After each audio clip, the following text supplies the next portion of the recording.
The Thing on the Roof, Robert Ervin Howard. They lumber through the night, with their elephantine tread. I shudder in affright, as I cower in my bed. They lift colossal wings, on the high gable roofs, which tremble to the trample of their mastodonic hoofs. Justin Jeffrey, out of the old land. Let me begin by saying that I was surprised when Tussman called on me. We had never been close friends. The man's mercenary instincts repelled me, and since our bitter controversy of 3 years before, when he attempted to discredit my evidences of Nahua culture in Yucatan, which was the result of years of careful research, our relations had been anything but cordial.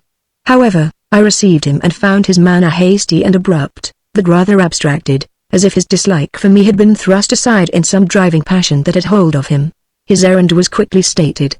He wished my aid in obtaining a volume in the first edition of von Junst's nameless cults, the edition known as the Black Book, not from its color, but because of its dark contents. He might almost as well have asked me for the original Greek translation of the Necronomicon. Though since my return from Yucatan I had devoted practically all my time to my avocation of book collecting, I had not stumbled onto any hint that the book in the Dusseldorf edition was still in existence. A word as to this rare work. Its extreme ambiguity in spots, coupled with its incredible subject matter, has caused it long to be regarded as the ravings of a maniac, and the author was damned with a brand of insanity. But the fact remains that much of his assertions are unanswerable, and that he spent the full 45 years of his life prying into strange places and discovering secret and abysmal things. Not a great many volumes were printed in the first edition, and many of these were burned by their frightened owners when von Junst was found strangled in a mysterious manner, in his barred and bolted chamber one night in 1840, 6 months after he had returned from a mysterious journey to Mongolia. 5 years later a London printer, one Bridewell, pirated the work, and issued a cheap translation for sensational effect, full of grotesque woodcuts, and riddled with misspellings, faulty translations and the usual errors of a cheap and unscholarly printing. This still further discredited the original work, and publishers and public forgot about the book until 1909, when the Golden Goblin Press of New York brought out an edition. Their production was so carefully expurgated that fully a fourth of the original matter was cut out. The book was handsomely bound and decorated with the exquisite and weirdly imaginative illustrations of Diego Vasquez. The edition was intended for popular consumption, but the artistic instinct of the publishers defeated that end, since the cost of issuing the book was so great that they were forced to cite it at a prohibitive price. I was explaining all this to Tussman when he interrupted brusquely to say that he was not utterly ignorant in such matters. One of the Golden Goblin books ornamented his library, he said, and it was in it that he found a certain line which aroused his interest.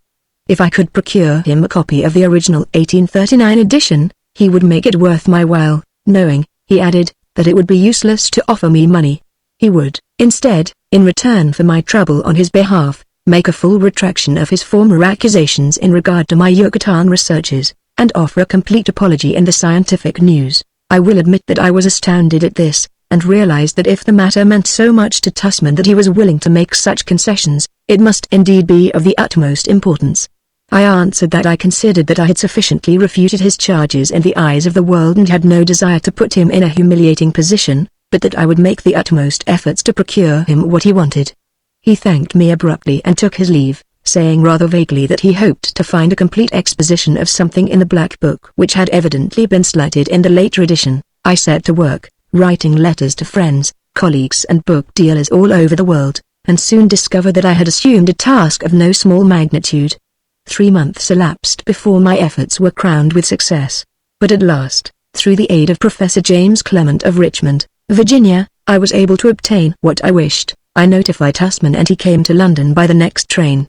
His eyes burned avidly as he gazed at the thick, dusty volume with its heavy leather covers and rusty iron hasps, and his fingers quivered with eagerness as he thumbed the time-yellowed pages, and when he cried out fiercely and smashed his clenched fist down on the table I knew that he had found what he hunted. "Listen," he commanded, and he read to me a passage that spoke of an old temple in a Honduras jungle where a strange god was worshipped by an ancient tribe which became extinct before the coming of the Spaniards.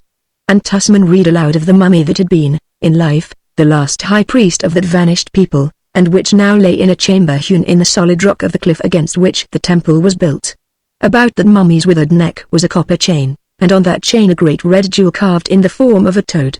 This jewel was a key, von Junst went on to say, to the treasure of the temple which lay hidden in a subterranean crypt far below the temple's altar.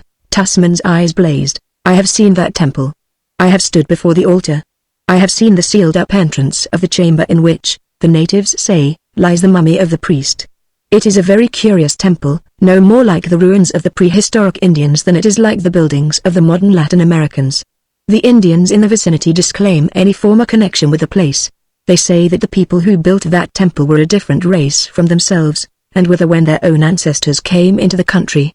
I believe it to be a remnant of some long-vanished civilization which began to decay thousands of years before the Spaniards came.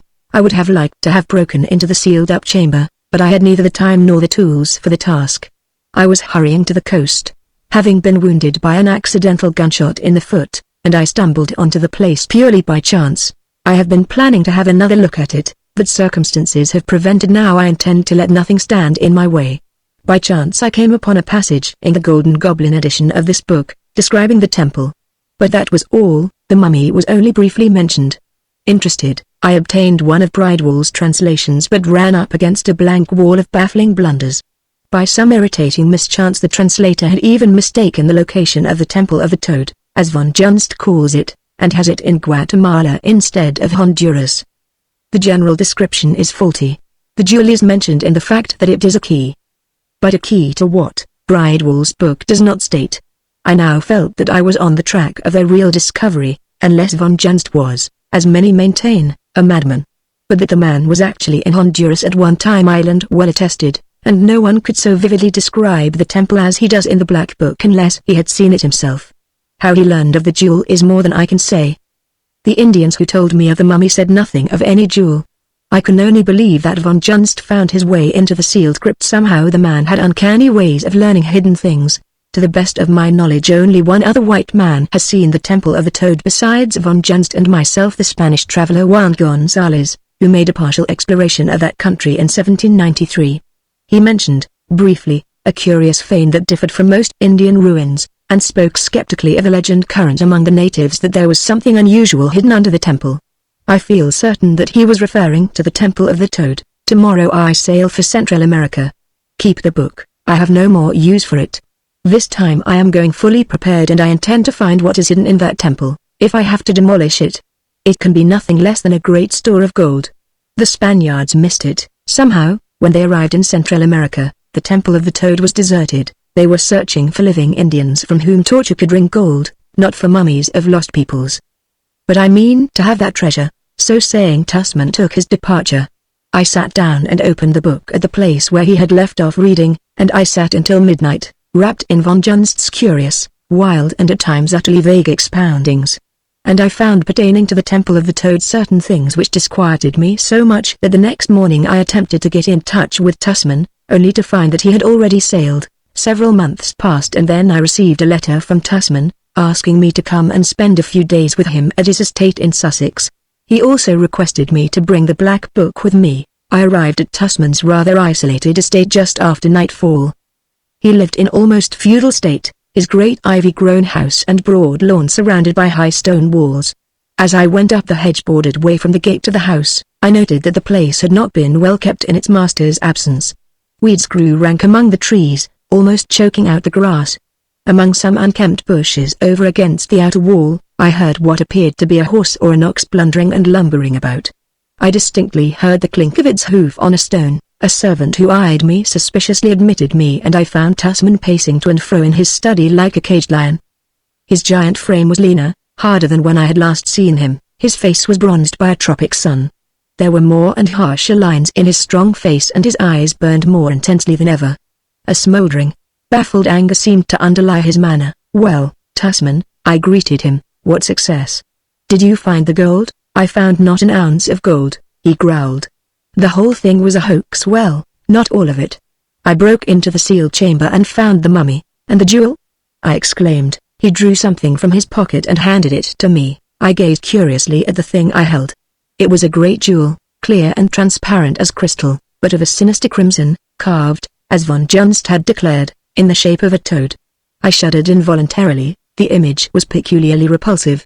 I turned my attention to the heavy and curiously wrought copper chain which supported it. "What are these characters carved on the chain?" I asked curiously. "I cannot say," Tussman replied. "I had thought perhaps you might know." I find a faint resemblance between them and certain partly defaced hieroglyphics on a monolith known as the Black Stone in the mountains of Hungary. I have been unable to decipher them. Tell me of your trip, I urged, and over our whiskey and sodas he began, as if with a strange reluctance. I found the temple again with no great difficulty, though it lies in a lonely and little frequented region. The temple is built against a sheer stone cliff in a deserted valley unknown to maps and explorers. I would not endeavor to make an estimate of its antiquity, but it is built of a sort of unusually hard basalt, such as I have never seen anywhere else, and its extreme weathering suggests incredible age. Most of the columns which form its facade are in ruins, thrusting up shattered stumps from worn bases, like the scattered and broken teeth of some grinning hag. The outer walls are crumbling, but the inner walls and the columns which support such of the roof as remains intact, seem good for another 1,000 years, as well as the walls of the inner chamber. The main chamber is a large circular affair with a floor composed of great squares of stone. In the center stands the altar, merely a huge, round, curiously carved block of the same material. Directly behind the altar, in the solid stone cliff which forms the rear wall of the chamber, is the sealed and hewn-out chamber wherein lay the mummy of the temple's last priest. I broke into the crypt with not too much difficulty and found the mummy exactly as is stated in the Black Book. Though it was in a remarkable state of preservation, I was unable to classify it. The withered features and general contour of the skull suggested certain degraded and mongrel peoples of Lower Egypt, and I feel certain that the priest was a member of a race more akin to the Caucasian than the Indian. Beyond this, I cannot make any positive statement, but the jewel was there. The chain looped about the dried-up neck. From this point Tasman's narrative became so vague that I had some difficulty in following him and wondered if the tropic sun had affected his mind. He had opened a hidden door in the altar somehow with the jewel, just how, he did not plainly say, and it struck me that he did not clearly understand himself the action of the jewel key. But the opening of the secret door had had a bad effect on the hardy rogues in his employ. They had refused point-blank to follow him through that gaping black opening which had appeared so mysteriously when the gem was touched to the altar. Tasman entered alone with his pistol and electric torch, finding a narrow stone stair that wound down into the bowels of the earth, apparently. He followed this and presently came into a broad corridor, in the blackness of which his tiny beam of light was almost engulfed. As he told this he spoke with strange annoyance of a toad which hopped ahead of him, just beyond the circle of light. All the time he was below ground, making his way along dank tunnels and stairways that were wells of solid blackness. He at last came to a heavy door fantastically carved, which he felt must be the crypt wherein was secreted the gold of the ancient worshippers. He pressed the toad jewel against it at several places and finally the door gaped wide. And the treasure? I broke in eagerly. He laughed in savage self-mockery. There was no gold there, no precious gems, nothing. He hesitated, nothing that I could bring away. Again his tale lapsed into vagueness. I gathered that he had left the temple rather hurriedly without searching any further for the supposed treasure. He had intended bringing the mummy away with him, he said, to present to some museum, but when he came up out of the pits, it could not be found, and he believed that his men, in superstitious aversion to having such a companion on their road to the coast, had thrown it into some well or cavern. And so, he concluded, I am in England again, no richer than when I left. You have the jewel, I reminded him. Surely it is valuable. He eyed it without favor, but with a sort of fierce avidness almost obsessional. Would you say that it is a ruby? He asked. I shook my head. I am unable to classify it. But let me see the book. He slowly turned the heavy pages, his lips moving as he read. Sometimes he shook his head as if puzzled, and I noticed him dwell long over a certain line. This man dipped so deeply into forbidden things, said he, I cannot wonder that his fate was so strange and mysterious. He must have had some foreboding of his end. Here he warns men not to disturb sleeping things. Tasman seemed lost in thought for some moments. Sleeping things, he muttered, that seem dead, but only lie waiting for some blind fool to awake them. I should have read further in the Black Book, and I should have shut the door when I left the crypt, but I have the key and I'll keep it in spite of hell. He roused himself from his reveries and was about to speak when he stopped short. From somewhere upstairs had come a peculiar sound. What was that? He glared at me. I shook my head and he ran to the door and shouted for a servant. The man entered a few moments later and he was rather pale. You were upstairs? Growled Tasman. Yes, sir. Did you hear anything? Asked Tasman harshly and in a manner almost threatening and accusing. I did, sir, the man answered with a puzzled look on his face. What did you hear? The question was fairly snarled. Well, sir, the man laughed apologetically. You'll say I'm a bit off, I fear, but to tell you the truth, sir, It sounded like a horse stamping around on the roof. A blaze of absolute madness leapt into Tussman's eyes. "You fool!" he screamed. "Get out of here!" The man shrank back in amazement and Tussman snatched up the gleaming toad-carved jewel. "I've been a fool," he raved. "I didn't read far enough and I should have shut the door, but by heaven, the key is mine and I'll keep it in spite of man or devil." And with these strange words he turned and fled upstairs. A moment later his door slammed heavily and a servant, knocking timidly, brought forth only a blasphemous order to retire and a luridly worded threat to shoot anyone who tried to obtain entrance into the room. Had it not been so late I would have left the house, for I was certain that Tussman was stark mad. As it was, I retired to the room a frightened servant showed me, but I did not go to bed. I opened the pages of the black book at the place where Tussman had been reading. This much was evident: unless the man was utterly insane, he had stumbled upon something unexpected in the Temple of the Toad. Something unnatural about the opening of the altar door had frightened his men, and in the subterraneous crypt Tussman had found something that he had not thought to find. And I believed that he had been followed from Central America, and that the reason for his persecution was the jewel he called the key. Seeking some clue in von Junst's volume, I read again of the Temple of the Toad, of the strange pre-Indian people who worshipped there, and of the huge, tittering, tentacled, hoofed monstrosity that they worshipped. Tussman had said that he had not read far enough when he had first seen the book. Puzzling over this cryptic phrase I came upon the line he had pored over marked by his thumbnail. It seemed to me to be another of von Junst's many ambiguities, for it merely stated that the temple's god was the temple's treasure. Then the dark implication of the hint struck me and cold sweat beaded my forehead. The key to the treasure. And the temple's treasure was the temple's god. And sleeping things might awaken on the opening of their prison door. I sprang up, unnerved by the intolerable suggestion, and at that moment something crashed in the stillness and the death scream of a human being burst upon my ears. In an instant I was out of the room, and as I dashed up the stairs I heard sounds that have made me doubt my sanity ever since. At Tussman's door I halted, essaying with shaking hand to turn the knob. The door was locked, and as I hesitated I heard from within a hideous high-pitched tittering and then the disgusting squashy sound as if a great, jelly-like bulk was being forced through the window. The sound ceased and I could have sworn I heard a faint swish of gigantic wings. Then silence. Gathering my shattered nerves, I broke down the door. A foul and overpowering stench billowed out like a yellow mist. Gasping in nausea I entered. The room was in ruins, but nothing was missing except that crimson toad-carved jewel Tussman called the key, and that was never found. A foul, unspeakable slime smeared the windowsill, and in the center of the room lay Tussman, his head crushed and flattened, and on the red ruin of skull and face, the plain print of an enormous hoof.